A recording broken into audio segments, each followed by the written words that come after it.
Hi, how are you? Welcome to Making Joyful Journals. I'm Anna G. Today we're doing a Hobby Lobby haul and a couple of other little things.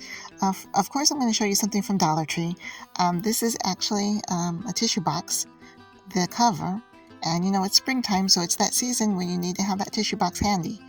And what do you do with the leftover tissue box? Well, you make stuff with it. So this one, I'm going to take one of the sides and I cut it out and I lined it with some white copy paper. And it's going to be another one of my little tiny journals, tiny junk journals. So this one I'm going to actually sew in the signatures. And if that's something that you're interested in watching, I can do a video about that, because I know that I have a lot of new subscribers, and thank you so much for coming on and subscribing to my channel.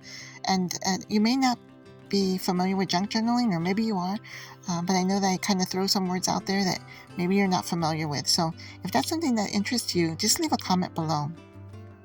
So I went to Hobby Lobby, and this was the first thing that I picked up. I actually was looking for two things. I was looking for clearance items, and I was looking for a Happy Planner punch, a classic punch, paper punch. And I didn't find any of the Happy Planner stuff that I was looking for, the punches. And since I was in the scrapbooking area, I did find this package, and actually they had a lot of different packages, but this one actually caught my eye.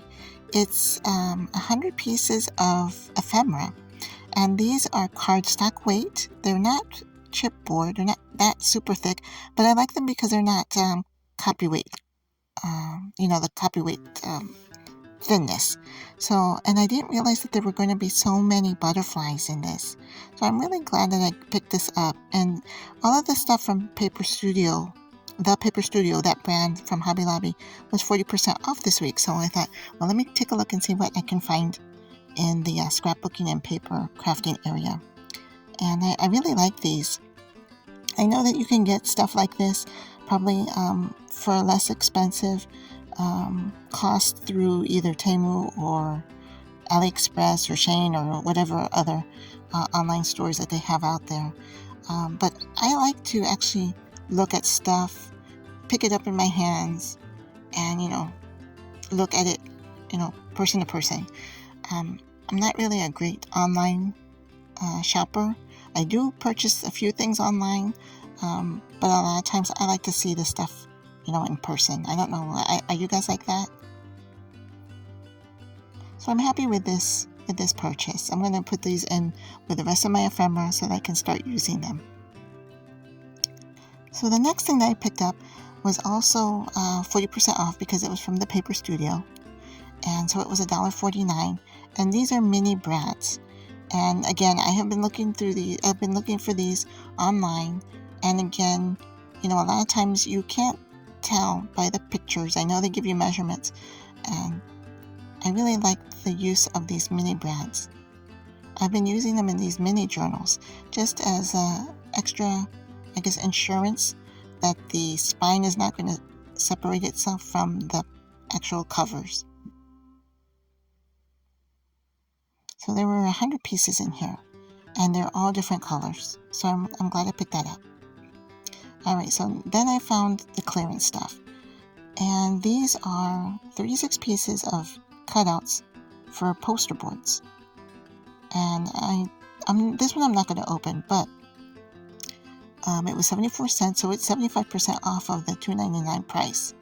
And I think you use these for decorating posters, or in school for teachers to put them up on their bulletin boards. And these are about 6 by 6. I think I'm going to end up measuring this 2 times, but something along those lines. Another thing that I did see at the Hobby Lobby, but I did not pick it up myself because I don't need any more of this kind of paper, is the paper that you use on bulletin boards. They had a lot of different colors and styles, and it was fade proof, I think, or not fade proof, but fade resistant paper. And so there weren't any that were open, so I couldn't tell how thick they were. But they were on sale. So if you're needing that kind of paper, check it out. Now these sequins, I had seen someone else haul these. And so I had seen the larger sequins, and then these I think I saw someone else haul these as well. So you can't beat this price. This was 24 cents for this 3-pack. And so they have different sizes, anywhere from 5 millimeters to 15 millimeters, I think. And then the other, the larger sequins were an iridescent color. And I'm going to try something with those and see if it works. It was just, I often buy things and I'm thinking, well, how am I going to use these? Now, these red ones for sure are shakers, but those other ones are like huge. So I'm going to try something different and see what I can come up with. Now here, these are some poster board stickers, and these were 49 cents. So these were 75% off as well. And it caught my attention because it had like the bright colors, the pastel colors, and cupcakes, you know. Can't go wrong with cupcakes, right? And then I saw that this one had like the little unicorn, the unicorn horn and the ears. So that captured my attention. And they're just cute. They're big, but they're cute. So I'm going to see what I can do with those.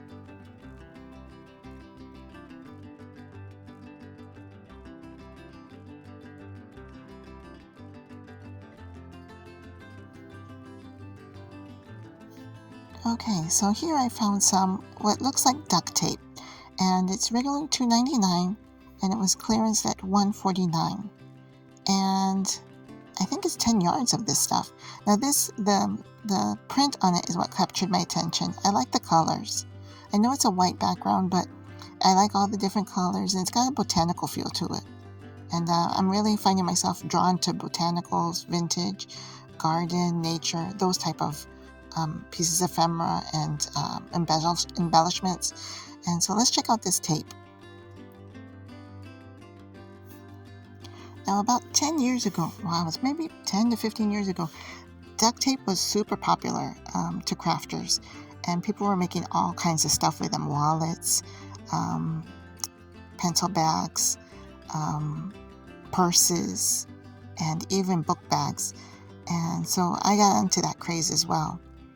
And I remember being able to tear duct tape.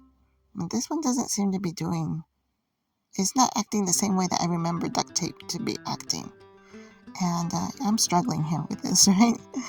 But I'm going to tear this, I'm going to cut this off, and I'm going to try tearing it from another angle and see if maybe I didn't get it at just the right spot. Okay, so it should rip kind of like fabric. Ah, there we go. And it's super sticky. Wow.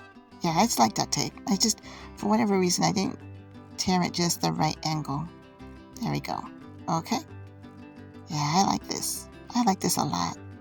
What do you guys think? They had other type of styles, but none of them drew my attention except this one. This one, and it was the last one, so I cleared the shelf with this one, with just this one roll of duct tape, or project tape, or whatever they call it. Yeah, this stuff is super sticky. Let me see how it works. Yeah, this is good. This is real good. You can use this to reinforce your spines too on your junk journals. Yeah, I'm gonna have fun with this. Or even just put it as part of a cluster. You know, the flowers and everything. Now, I'm gonna try something with this sequin. And I was going to pull out my Big Shot and see if I can find a way to emboss this and see how it's got that really pretty and iridescent look to it. But I know from past experiments, and you know, all of us crafters, we have to experiment, right? Putting this with, I even tried it with acetate before. Acetate with the embossing folder, and it does nothing. At least for me, it does nothing. So I thought, okay, well, let me get my embossing folder out, and let's try doing this by hand, embossing this by hand, and see what comes out. Yeah, not much. Yeah, okay, this is what we would call an epic fail. But let's see if I can just fold this in half. And you know how sometimes plastic, if you fold it a couple times, it just snaps apart? Yeah, this doesn't seem to be doing that either. This stuff is like tough. So I'm going to try something different. Because it's a circle, I'm thinking maybe we can just use it as a tab. And so I'm pretending that plastic there at the top of the package is like a piece of paper, or you know, a page within our book. And I'm just going to cut this in half. and I'm going to staple it because I'm not sure how well glue would adhere. I mean, the paper would adhere with the glue, but I'm not sure about this sequin. So staple for sure, yes. And see how it's got that tiny hole? You can use that to like maybe put some type of embellishment of some kind, maybe a charm or a bead or something. And me knowing who I am, I had to count how many there were in here. One of them was kind of defective, right? That one right there. But I think you get 46 of them. So that's a lot for 37 cents. Now, what am I going to do with these? I'm not quite sure. If you got any ideas, put them in the comments below. Let me know what you think. What would you do with these? And it's like an inch, a little more than an inch and a half. I think I said it was 40 millimeters. But yeah, the tag idea I think is doable. Here's another idea for that sequin. It's about 1 3/4 of an inch, maybe 1 5/8 maybe. So I took some embroidery thread, looped it through the 2 holes on both sides, and strung some little beads on there, and then add another little embellishment to it. It came out cute, right? Until I see you next time, take care. God bless. Bye for now.